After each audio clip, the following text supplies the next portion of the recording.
हे आहेत देशाची लुबाडणूक करून भारताबाहेर पळून गेलेले घोटाळेबाज विजय मल्ल्या, नीरव मोदी, मेहुल चोक्सी आणि ललित मोदी।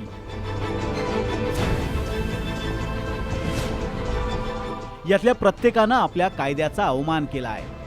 कधी यंत्रणांना फसवून तर कधी यंत्रणांना भ्रष्ट करत त्यांनी उजळ माथ्यानं गैरव्यवहार केले। तपास यंत्रणांच्या नाकावर टिचून हे सगळे आता साता समुद्रापार जाऊन बसले। या पळपुट्या उद्योगपतींच्या साखळीतलं एक नाव आहे ललित मोदीचं। ललित मोदीला मोठं व्हायचं होतं, प्रसिद्धी, पैसा, सत्ता सगळं मिळवायचं होतं। क्रिकेट हे ललित मोदीचं कार्यक्षेत्र। क्रिकेटवर अधिराज्य गाजवण्याची त्याची महत्त्वाकांक्षा होती। ललित मोदीने 1993 मध्ये मनोरंजन नेटवर्कची स्थापना केली, मात्र काही दिवसातच या कंपनीला घाशा गुंडाळावा लागला होता। त्यानंतर मोदीने स्वतःचा जो व्यवसाय सुरू केला तो म्हणजे पारंपरिक वस्त्र उद्योगाचा आणि या समूहाचा तो अध्यक्ष देखील झाला। मात्र कालांतरानंतर 2002 मध्ये पुन्हा त्याने लॉटरीचा बिझनेस सुरू केला। या संपूर्ण व्यवसायात त्याला अपयशच येत होतं, त्यामुळे काहीतरी मोठं करायचं आहे हे ललित मोदीच्या डोक्यात होतं।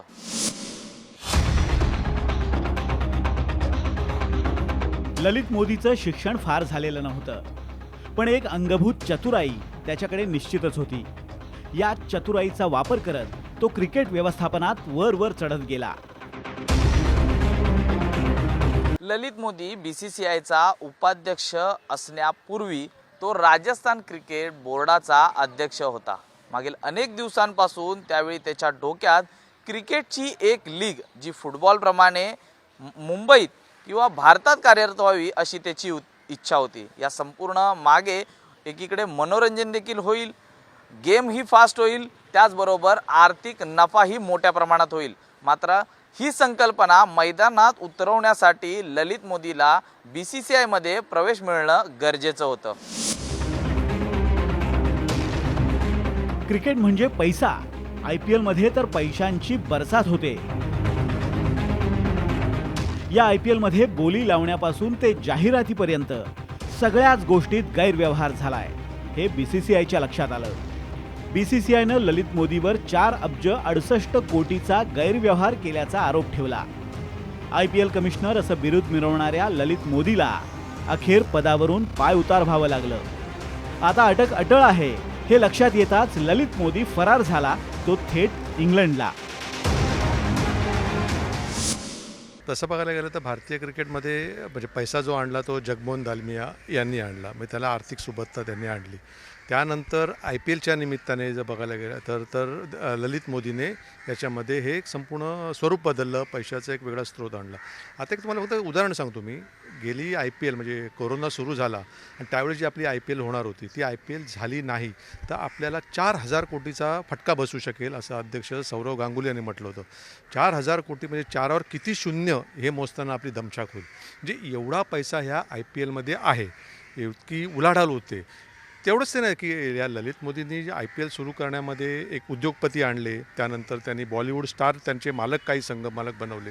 अशा प्रकारे हा मसाला तयार केला गेला आणि आता ह्या IPLकडे बघून इतर देशांमध्ये त्या लीग सुरू होतात, पण IPLमध्ये जो पैसा आहे तो कुठेच नाही आहे। आता तुम्ही म्हणता त्याप्रमाणे पैसा आला, पैशाबरोबर इतरही गोष्टी येतात, म्हणजे त्याच्यामध्ये आपण म्हणतो त्याच्यामध्ये गुन्हेचे स्वरूपात काही येतं। गुन्हे स्वरूपात म्हणजे इन द सेन्स आपण त्याच्यामध्ये भ्रष्टाचार, त्याच्यामध्ये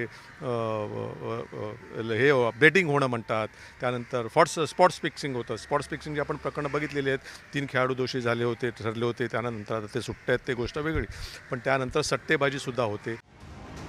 IPL मार्फत अवैध मार्गाने पैसा मिळवण्याचे अनेक मार्ग या घोटाळेबाजांनी शोधून काढले। IPL मध्ये खेळाबरोबरच गैरव्यवहार सुद्धा वाढत गेले, त्यातूनच ललित मोदीचं प्रस्थ वाढत गेलं। भारतामध्ये घोटाळे करून पळून गेलेला माल्ल्या इंग्लंडमध्ये स्थायिक झालेला आहे। इंग्लंडच्या अनेक क्रिकेट मॅचमध्ये हा माल्ल्या तिथे नजर आलेला आहे आणि कॅमेऱ्यात देखील कैद झालेला आहे। The king of good time असं जे माल्ल्याला ओळखलं जातं, मात्र माल्ल्याचे दिवस हे आता कुठेतरी खराब सुरू आहेत। जरी इंग्लंडमध्ये ऐशोआरामाची लाईफ तो जगत असला तरी मायदेशापासून तो दूर आहे. भारताबाहेर पळालेला विजय मल्ल्याचा एकेकाळी मोठा थाट होता. मद्य, विमान वाहतूक, फॉर्म्युला 1 रेसिंग तसंच राज्यसभेची खासदारकी, आलिशान लाईफस्टाईल असा सगळा धमाल मामला म्हणजे विजय मल्ल्या. वडील विठ्ठल मल्ल्या यांच्या निधनानंतर विजय मल्ल्याकडे मद्य साम्राज्य आलं. ते सांभाळत असतानाच विजय मल्ल्या विमान वाहतूक क्षेत्रातही उतरला. किंगफिशर एअरलाइन्सची एकेकाळी जोरदार हवा होती. हा सगळा डोलारा उभा राहिला तो बँकांकडून घेतलेल्या कर्जावर. किंगफिशर एअरलाइन्स बुडाली आणि भारतीय बँकाही गाळात गेल्या.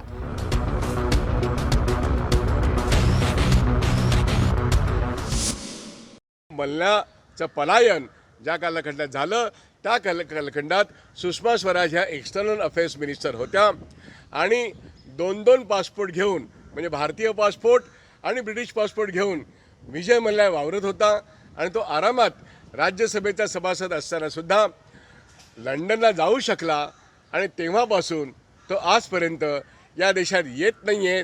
त्याच्या कर्जाची वसुली करायची झाली तर त्याच्या ब्रँडवरती जे क्लीन लोन दिले गेले नावाकरता बोलायचं झालं तर IDBIकडे किंवा स्टेट बँक ऑफ इंडियाकडे साधारणपणे तत्कालीन 220 कोटी मूल्यांकन असलेलं व्हॅल्युएशन असलेलं ह्याचं जे मल्ल्याचं जे ऑफिस आहे मल्ल्याचं ऑफिस हे किंगफिशरचं एअरलाइन्सचं सांताक्रूजला आहे आणि त्याचा स्वतःचा बंगला पणजीला आहे. याचं मूल्यांकन व्हॅल्युएशन 220 कोटी रुपयाचे एवढंच काय ते तारण बँकांकडे आहे.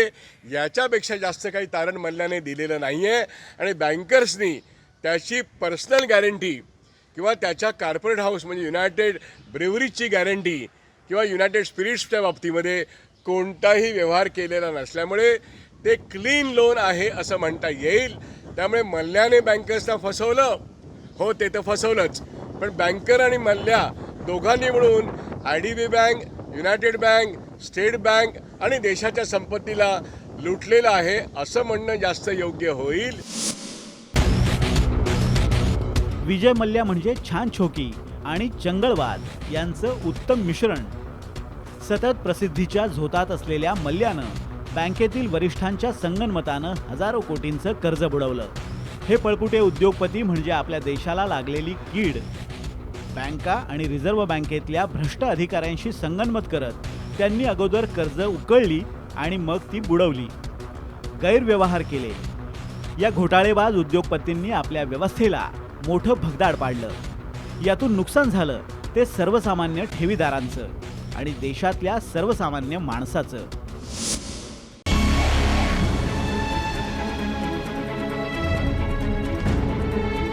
हिऱ्यांच्या व्यापारात असलेला नीरव मोदी हे आणखी एक प्रस्थ.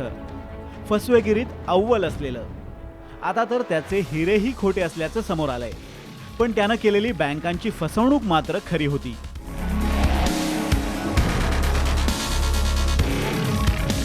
नीरव मोदीनं जे घोटाळे केले ते संगनमतानं. ज्या बँकांमध्ये नीरव मोदीची खाती होती त्या बँकांमधले वरिष्ठ अधिकारी आणि रिझर्व्ह बँकेतले अधिकारी यांचं घोटाळेबाजांशी साटोलोटं असल्याशिवाय घोटाळा होऊच शकत नाही असं तज्ज्ञांचं म्हणणं आहे.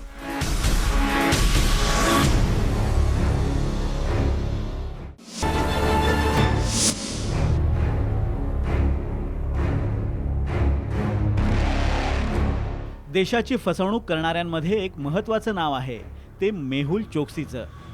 सत्तेच्या उच्च वर्तुळात वावर असलेला मेहुल चोक्सी याचा संबंध नीरव मोदीशी सुद्धा आहे. फसव्यांच्या यादीत नीरव मोदी हा एकटाच नाही. त्याची पावलोपावली साथ दिली ती म्हणजे त्याचा मामा मेहुल चोक्सीने. असं म्हटलं जातं की वडिलांनंतर सर्वाधिक प्रेम करणारी व्यक्ती म्हणजे हा मामा असतो. मात्र या ठिकाणी नीरव मोदीला पावलोपावली कुणी मामा बनवला असेल ते म्हणजे मेहुल चोक्सीने.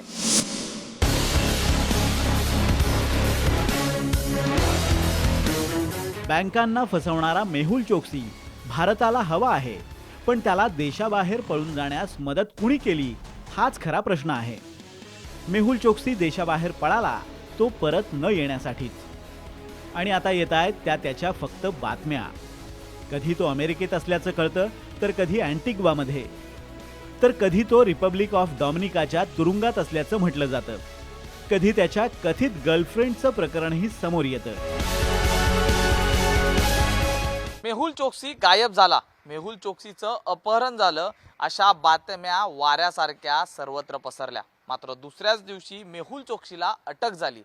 या गजाआड मेहुल चोक्सीला अटक झाल्यानंतर वृत्तसंस्थांमधून एक फोटो व्हायरल झाला. या फोटोमध्ये मेहुल चोक्सीचा डोळा लाल दिसून येत होता. मात्र या संपूर्ण घटनेनंतर मेहुल चोक्सी त्या रात्री कुठल्या मुलीबरोबर होता, ती मुलगी नेमकी आहे कोण आणि गेली कुठे, ही सर्व प्रश्न अजूनही अनुत्तरित आहेत. डॉमिनिका पोलिसांनी चोक्सीला मारहाण करून त्याचा छळ केल्याचा आरोप त्याचे वकील करतायत. चोक्सीच्या रक्ताळलेल्या डोळ्याचे फोटोही व्हायरल झालेत. भारताबाहेर पळालेले हे पळपुटे या ना त्या कारणानं सतत चर्चेत असतात. या पळपुट्यांना भारतात परत कसं आणायचं, हा खरा प्रश्न आहे. नीरव मोदी, मेहुल चोक्सी, विजय मल्ल्या तसंच ललित मोदी ही झाली फरार घोटाळेबाजांची ठळक नावं. असे लहान मोठे 72 घोटाळेबाज भारताबाहेर पळून गेलेत. त्यातल्या फक्त दोघांनाच परत आणण्यात भारताला यश आलंय. मुख्यतः अनेक देशांसोबत आपले हस्तांतरणाचे करार नाही आहेत. आंतरराष्ट्रीय कायद्यांच्या संदर्भात भारत हा मागे आहे बऱ्याच देशांच्या. त्यामुळे आपण विश्वासपूर्ण अशा प्रकारचे ठराव केलेले नाही आहेत, ट्रिटीज केलेल्या नाही आहेत. आणि ती एक महत्त्वाची अडचण येते. जे पळून जाणारे आर्थिक घोटाळ्यामधले गुन्हेगार आहेत, आरोपी आहेत, त्यांना नेमक्या पद्धतीने माहिती असते की कोणत्या देशासोबत भारताचा करार नाही, त्या देशात आपण पळून गेलं पाहिजे आणि तिथे ते जाऊन लपतात. आणि त्यामुळेच मला असं वाटते की जसं इंटरनॅशनल क्रिमिनल कोर्ट आहे, इंटरनॅशनल कोर्ट ऑफ जस्टिस, या काही ज्या यंत्रणा महत्त्वाच्या आंतरराष्ट्रीय स्वरूपाच्या फौजदारी कायद्यांसंदर्भात तयार झालेल्या आहेत, त्याचं सदस्यत्व भारताने घेतलं पाहिजे. भारताने अजूनही इंटरनॅशनल क्रिमिनल कोर्टच्या ॲकॉर्डवर सही केलेली नाही. जेव्हा की जगातले 124 देश त्याचे सदस्य झालेले आहेत. आपण वेगवेगळ्या मार्गाने न्याय मिळेल आणि जे आरोपी आहेत त्यांना शिक्षा होईल यासाठीच्या सगळ्या यंत्रणा वापरल्या पाहिजे असं मला वाटतं. हे पळपुटे उद्योगपती घोटाळ्यात मिळवलेले पैसे विविध देशांमध्ये आश्रय मिळवण्यासाठी वापरत असतात. घोटाळे करायचे, अवैध मार्गानं पैसे कमवायचे आणि त्याच पैशांचा वापर परदेशात ऐश आरामात राहण्यासाठी करायचा. असा खेळ हे सगळे घोटाळेबाज करत असतात.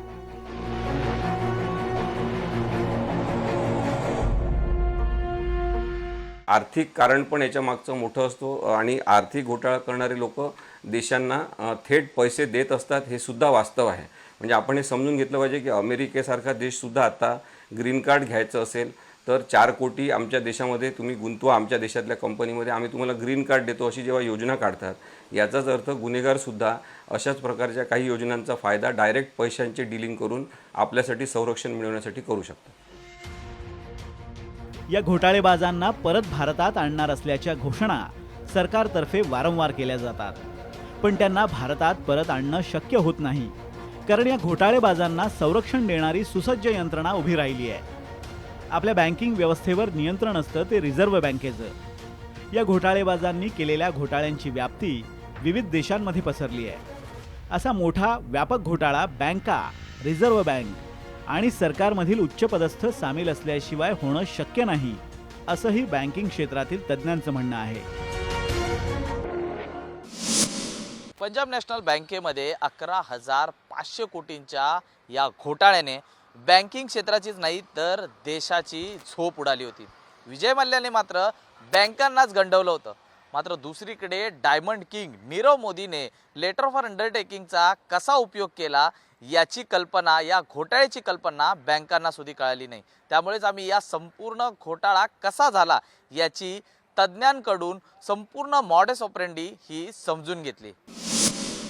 त्याच्यामध्ये पंजाब नॅशनल बँकेतले उच्च पदस्थ म्हणजे हेड ऑफिसमधले लोक म्हणा, झोनल ऑफिसमध्ये म्हणा, हे उच्च पदस्थ त्याच्यामध्ये सहभागी होतेच. पण त्याचबरोबर ज्या पंजाब नॅशनल बँकेच्या फोर्ट ब्रांचमध्ये, म्हणजे फोर्ट ब्रांच ही हुतात्मा चौकाच्या जवळच आहे, त्या ठिकाणी ह्या दोघांची अकाउंट्स आहेत, मेहुल चोक्सी आणि नीरव मोदी. तर या ठिकाणाहून ते जेव्हा त्यांचं फॉरेन रेमिटन्स व्हायचं, ते फॉरेन रेमिटन्स हे जसं आपण समजा आपण एखाद्या बँकेतून एखाद्या शाखेतून दुसऱ्या शाखेत पैसे पाठवतो, ते NEFTच्या माध्यमातून पाठवतो, एखाद्या बँकेतून दुसऱ्या बँकेत पैसे पाठवतो, तेव्हा RTGS माध्यमातून पैसे पाठवतो. पण एका देशातून दुसऱ्या देशात फॉरेन एक्सचेंजमध्ये जेव्हा पैसे पाठवतो तेव्हा ते SWIFT स्विफ्ट या प्लॅटफॉर्मवरून आपण ते पैसे पाठवतो आणि फॉरेन एक्सचेंजचं रेमिटन्स हे फक्त स्विफ्टच्या माध्यमातून होतं आणि त्याचं मॉनिटरिंग हे प्रत्येक बँकेच्या झोनल ऑफिस, हेड ऑफिस आणि रिझर्व्ह बँक ऑफ इंडियाच्या कंट्रोल रूममधून होत असतं. म्हणून मेहुल चोक्सी किंवा नीरव मोदी यांना जेव्हा त्या पंजाब नॅशनल बँकेच्या फोर्ट शाखेतून पैसे एका देशातून दुसऱ्या देशात एका म्हणजे पाऊंड म्हणा, डॉलर म्हणा पाठवले जायचे, तर त्याचं रिपोर्टिंग ते माहिती कसं नव्हतं रिझर्व्ह बँक ऑफ इंडियाला किंवा पंजाब नॅशनल बँकेच्या हेड ऑफिसला, हे संशयास्पद आहे असं म्हणणं चुकीचं आहे.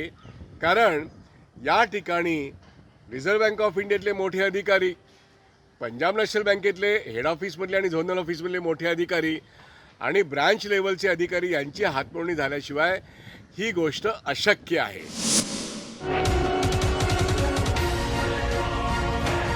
हे घोटाळेबाज म्हणजे आपल्या व्यवस्थेचा आजार दाखवणारी लक्षणं आहेत. तर हे घोटाळेबाज तयार करणारी यंत्रणा कशी सुधारता येईल त्या दृष्टीनं पावलं टाकण्याची गरज आहे. जर व्यवस्था सुधारली नाही तर ही भ्रष्ट व्यवस्था अशा नव्या घोटाळेबाजांना जन्म देतच राहील. घोटाळे होऊ नयेत म्हणून व्यवस्थेतील त्रुटी दूर करणं, घोटाळे रोखणारी यंत्रणा उभारणं आणि घोटाळेबाजांना देशाबाहेर पळून जाऊ न देणं अशा विविध पातळ्यांवर उपाय योजावे लागतील. नाहीतर घोटाळेबाजांचे फक्त चेहरे बदलत राहतील आणि घोटाळे मात्र सुरूच राहतील.